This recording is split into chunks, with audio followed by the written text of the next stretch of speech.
दोस्तों, पिछले व्याख्यान में हमने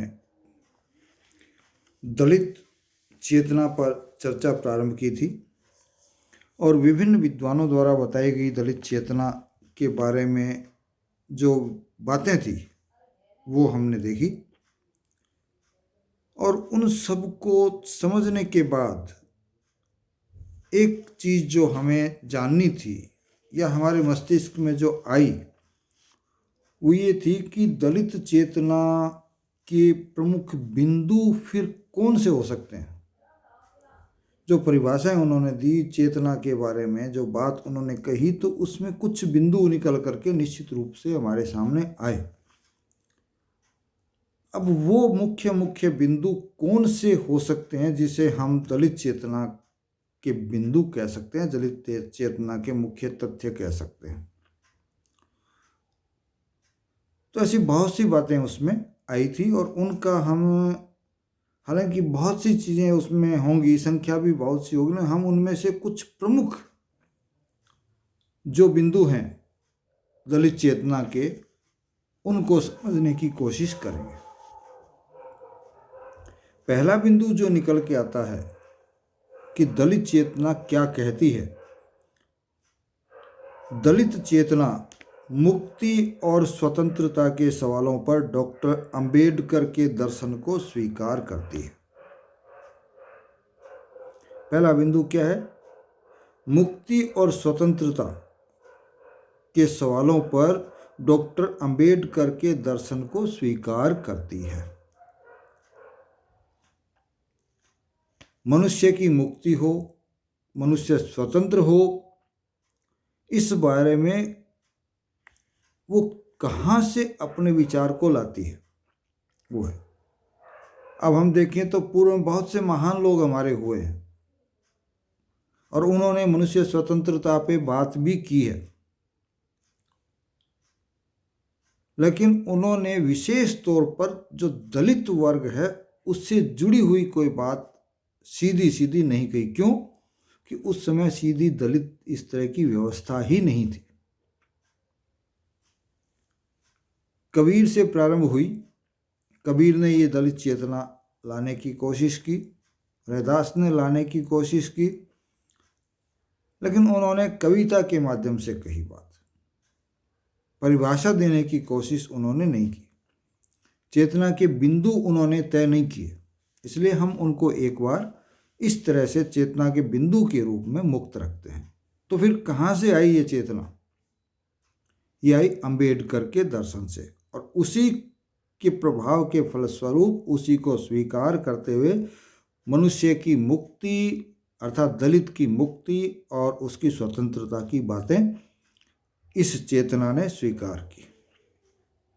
दूसरी जो बात इन्होंने अपने आंदोलन के दौरान, मान लीजिए अपने विमर्श के दौरान, मान लीजिए अपनी चेतना में, मान लीजिए कि क्या बात स्वीकार की? बुद्ध का अनीश्वरवाद। बुद्ध ने ईश्वर को नकारा तो अनीश्वरवाद, अनात्मवाद और वैज्ञानिक दृष्टिबोध, पाखंड और कर्मकांड का विरोध, ये विशेष तथ्य थे इस सोच के दलित चेतना के। अर्थात ईश्वर के अस्तित्व को अस्वीकार कर देना। ये दलित चेतना का कहाँ से आया? बुद्ध से। अनात्मवाद, आत्मा वाली बात इन्होंने खत्म कर दी। फिर कौन सा दृष्टिकोण रखा इन्होंने या कौन सा दृष्टिबोध रखा? वो था वैज्ञानिक दृष्टिबोध। हर चीज को वैज्ञानिक तर्क वितर्क पे कस करके उसका लागू करना या छोड़ना। पाखंडों और कर्मकांडों का विरोध,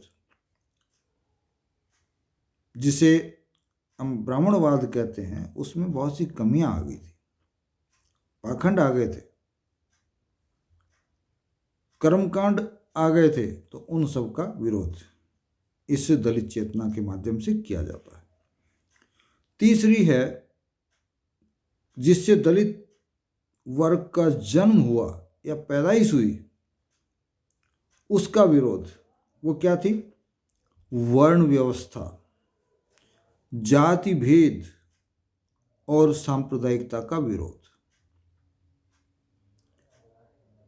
इस दर्शन में, इस चेतना में ये तीन चीजें प्रमुख रूप से उपस्थित थी। वो क्या थी? वर्ण व्यवस्था का विरोध, जाति भेद का विरोध और सांप्रदायिकता का विरोध। चौथी जो बात आती है वो है अलगाव का नहीं, भाईचारे का समर्थन करना। ये लोग या इस चेतना में किसी भी प्रकार के अलगाव का, विभाजन का स्वीकार नहीं था, बल्कि उसको तो खत्म करना था, अलगाव और विभाजन को तो, और आपसी जो भाईचारा है बिना किसी भेदभाव के, उसको स्वीकार करना, उसका समर्थन करना, इसका एक प्रमुख बिंदु रहा है। पांचवा जो बिंदु हम ले सकते हैं वो है स्वतंत्रता, सामाजिक न्याय की पक्षधरता। मनुष्य स्वतंत्र हो, हर मनुष्य को न्याय मिले, निचले से निचले पायदान के व्यक्ति को भी न्याय मिले, वो भी अपनी बात को कहने के लिए, अपने जीवन को जीने के लिए स्वतंत्र हो, जैसा चाहे वैसा। अब जैसा चाहे वैसा का मतलब ये नहीं है कि कोई व्यक्ति अपनी स्वतंत्रता के लिए दूसरे की स्वतंत्रता का हनन करे, वो स्वीकार नहीं है। लेकिन स्वयं जिए, कोई दूसरा उसका यदि हनन कर रहा है तो उसका विरोध करे और अपने जीवन को जिए। तो उसकी पक्षधरता भी इस चेतना, दलित चेतना का एक प्रमुख बिंदु रहा है। फिर छठा हम कह सकते हैं कि उस समय की जो सामाजिक व्यवस्था थी,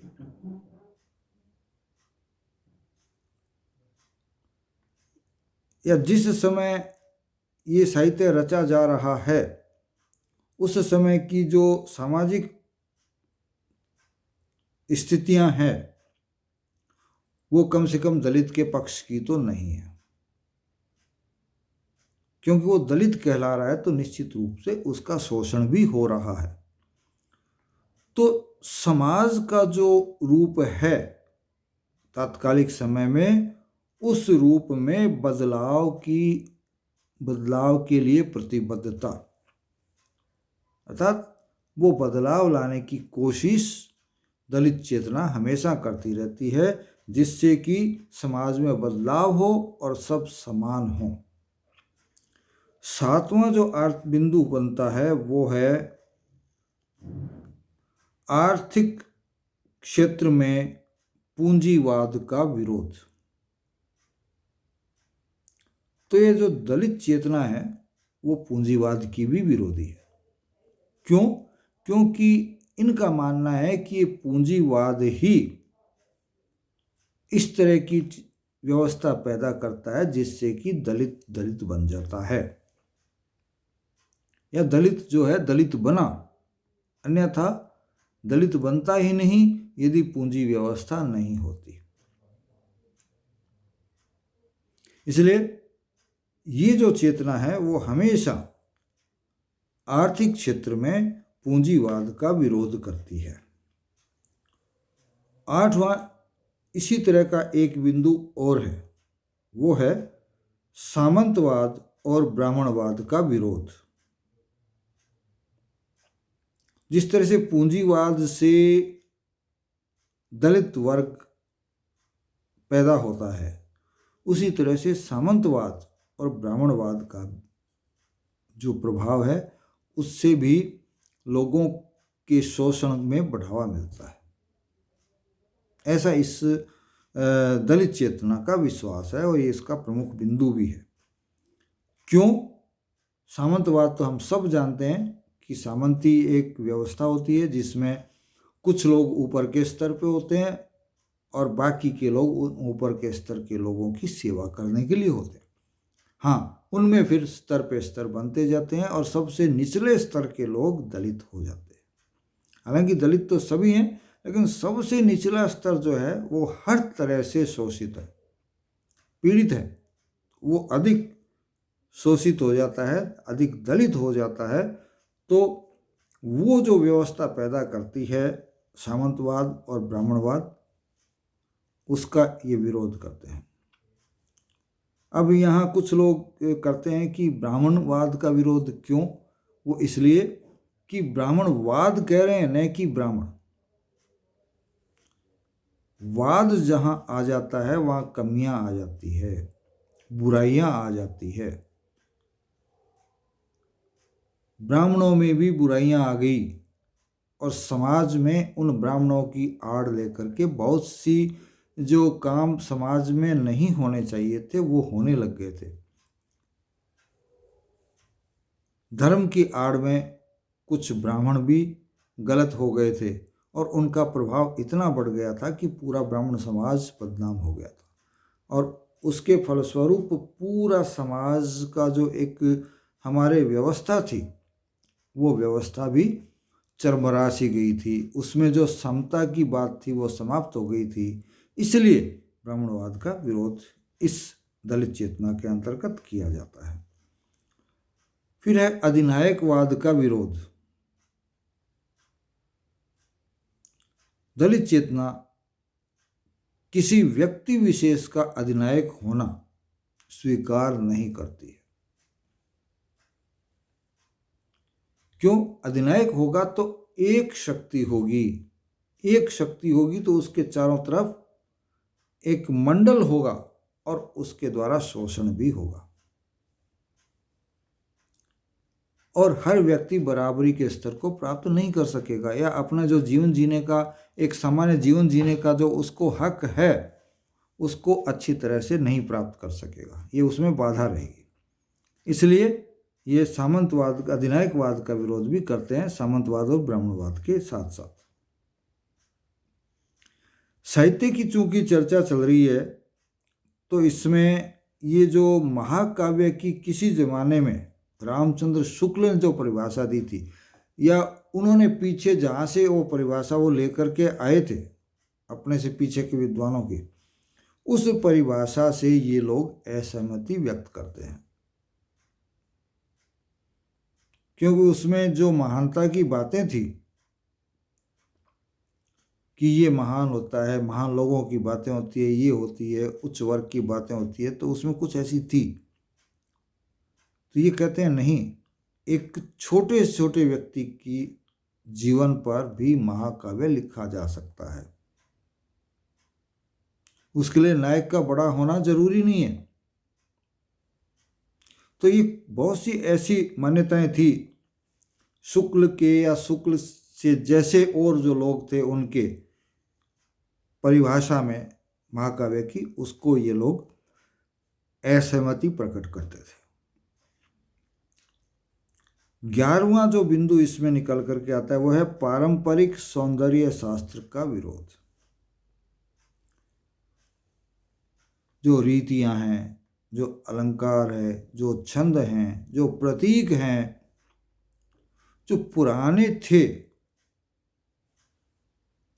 उनके द्वारा दलितों के उत्थान की बातें किया जाना स्पष्ट नहीं हो पाता था, संभव नहीं हो पाता था।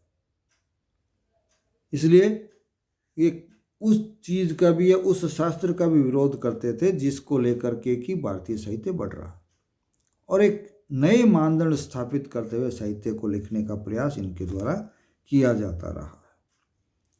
12वां बिंदु आता है वर्ण विहीन, वर्ग विहीन समाज की पक्षधरता। दलित चेतना जिस समाज की कल्पना करता है उस कल्पना में कहीं भी वर्ण को जगह नहीं है, कहीं भी वर्ग को जगह नहीं है। तो वर्ण विहीन और वर्ग विहीन समाज को ये मान्यता देते हैं, और वर्ग और वर्ण इन दोनों को अस्वीकार कर देते हैं, उनके लिए कतई तौर पर पक्ष वो नहीं लेते। एक और 13वां बिंदु हम लेते हैं वो है भाषावाद। लिंगवाद का विरोध, अर्थात भाषा और लिंग इन दोनों के आधार पर जो भेदभाव होता है उसका इस दलित चेतना में विरोध मिलता है।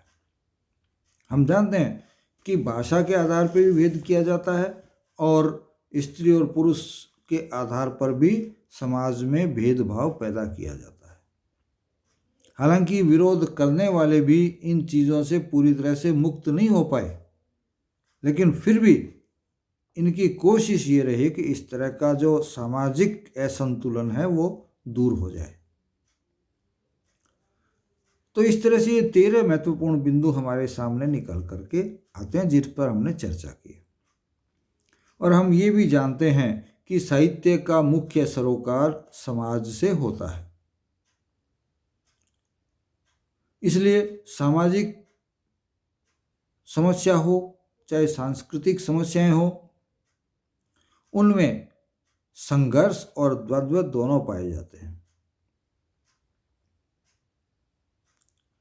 साहित्य का जो समाज शास्त्र है और दर्शन सदा से ही ये जो मनुष्य जीवन की ये जो समस्याएं हैं उनसे रूबरू रहा है। जो साहित्य है वो समाजशास्त्र और दर्शन इन दोनों से हमेशा संपर्क में रहा है। जैसे प्राचीन काल में द्वैत अद्वैत होता था, सगुण निर्गुण होता था। इसके बाद आधुनिक काल में छायावाद आया, मार्क्सवाद आया, आदि आदि ये जो आए साहित्य के स्वरूप, उनमें भी ये बातें आती रही। तो हम ये नहीं कह सकते कि दलित चेतना में ही ये बातें आई हो। इसके अलावा द्वंद्व भौतिक भी हो सकता है, आर्थिक भी हो सकता है, और इन दोनों आधारों पर ही, इन दोनों को आधार मानते हुए ही मार्क्स ने एक चेतना पैदा की जिससे में सर्वहारा वर्ग की मुक्ति की अवधारणा थी, जिसमें सामाजिक और आर्थिक दोनों प्रकार की चेतना को फैलाने की कोशिश मार्क्स द्वारा की गई। हाँ, ये अलग बात है कि उसमें मार्क्स को पूरी सफलता मिली या नहीं मिली, लेकिन इससे पूरे विश्व में एक चेतना या चेतना विशेष का जागरण हुआ और समता की, मनुष्य की समता की बातें समाज में आने लगी। अपनाई गई हो ऐसा मैं नहीं कहूँगा, बाकी आने लगी, वो चेतना में शामिल होने लगी। उस चेतना का व्यवहारिक रूप आया नहीं आया वो एक अलग बिंदु है। और ये दलित चेतना जो हम साहित्य में देख रहे हैं वो मार्क्स से भी आगे बढ़ करके वर्ण है, नस्ल है, लिंग है, इन सब को अपना विषय बनाती है। मार्क्स ने तो आर्थिक और सामाजिक दो तरह की समानताओं की बात की थी, ये उसमें भी और अधिक आगे जाके बात करती है। और यही इसी का परिणाम रहा कि सदियों से जो जाति और वर्ण व्यवस्था थी और उसमें जो विसंगतियां पैदा हो गई थी, उनको ये दलित चेतना चुनौती देती है। दलित चेतना में इस वर्ण व्यवस्था को, इस जाति व्यवस्था को और उसकी जो विसंगतियां हैं उसको हमेशा चुनौती देती है। और इस सामाजिक संरचना को जो कि पूर्व से स्थापित थी, उसकी तह में दलितों को दलित बनाए रखने के लिए जो षड्यंत्र थे, जो प्रपंच थे, उनका पर्दाफाश करती हुई, उनके बारे में बताती हुई दलित चेतना नजर आती है और कहती है कि वर्ण और लिंगगत विषमता जो है वो मानव सभ्यता के विकास में सबसे बड़ी बाधा है। वर्ण और लिंग के आधार पर भारतीय समाज में या विश्व में कहीं पर भी यदि वो भेद है तो वो मनुष्य के विकास में हमेशा बाधा बनता है, इसलिए ये उसका भी विरोध करते हैं। तो दलित तत्व चाहता क्या है? दलित चेतना चाहती क्या है? वो चाहती है कि दलित्व का कलंक जो है वो इस दुनिया के माथे से हट जाए और समाज में समानता आए, बंधुत्व आए, मर्यादा आए और दूसरे के प्रति सम्मान के भाव पैदा हों, और इन्हीं की उत्पत्ति या इन्हीं को समाज के लोगों में लाना इस दलित चेतना का प्रमुख उद्देश्य है। और यही कारण है कि शोषण की अति के कारण वो अपनी दबी कुचली जो स्थिति है, अपनी शोषित होने की जो स्थिति है, अपनी जो बेचारगी की स्थिति है, उसके प्रति उसके मन में पीड़ा है, विषमता है और आक्रोश है। और वो ही इस दलित चेतना में हमको विशेष रूप से दिखाई देता है। या दलित चेतना जहाँ से व्यक्ति के मन में प्रारंभ होती है तो प्राथमिक तौर पे ये बातें उसमें आती हैं। हालांकि कुछ लोग इसका विरोध करते हैं कि आक्रोश क्यों, विद्वेष क्यों, घृणा क्यों, तो वो तो वही व्यक्ति जान सकता है जिसने इन चीज़ों को भुगता है। हाँ, धीरे धीरे ये आक्रोश, ये विद्वेष जैसे जैसे समता आती जाएगी धीरे धीरे कम होता जाएगा। तो आज हमने प्रमुख बिंदु जो दलित चेतना के हो सकते थे उन पर चर्चा की है। आगे हम दलित साहित्य की पृष्ठभूमि क्या रही है या दलित साहित्य क्या रहा है उस पर चर्चा करेंगे। जय हिंद, जय भारत।